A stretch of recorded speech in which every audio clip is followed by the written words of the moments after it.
Cheka Peps! Kamusta kayo? Ako si Cheka Marie, ang tagahatid ng latest at updated cheka sa Pinoy Showbiz. At ngayon, pag-uusapan natin ang isang performance na sobrang nakakakilabot sa galing.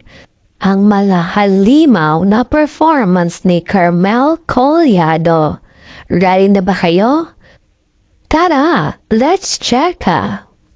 Mga cheka peps, kung hindi mo pa napapanood ang Better Days rendition ni Carmel sa TNT School ang Huling Tapatan, aba, saan ka na ba nakatira? Sa ilalim ng bato? Grabe, parang kinain ni Carmel ang stage sa kanyang performance. Champion na champion vibes, di ba? At ang King Thomas Learning Center Incorporated, siguradong super proud sa kanya. May mga comments nga dito. Sabi, Champion! Super galing! Aba, tama ka dyan, Beshi. Hindi lang champion, parang pang-international na level ang boses niya.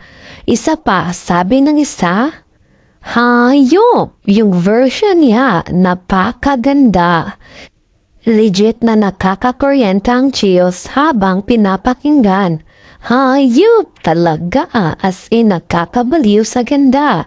Cheka peps, kung ikaw ang judge, bibigyan mo rin ba siya ng perfect score? Comment na kayo kung yes at kung bakit. Watch na lang kayo sa hayop na performance ni Carmel Collado.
Standing ovation para sa ating ikalimang Grand Finals mula sa King Thomas Learning Academy Incorporated.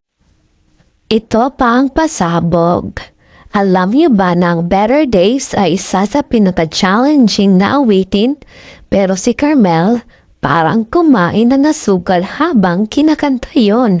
Walang kahirap-hirap, pero sobrang flawless. Grabe talaga kagaling, as in. Kaya naman mga cheka peps, huwag magpapahuli. Kung gusto nyo makita ang ganitong halimaw na performances, i-like nyo ang video na ito. I-comment ay inyong paboritong linya mula sa kanta ni Carmel at share na rin para may parating ang kanyang galing sa buong mundo.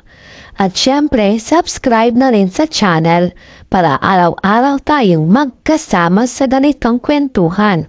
Ako si Cheka Marie, ang inyong showbiz marites, at babalik ako para sa susunod na cheka. Hanggang sa muli, Cheka Peps, bye!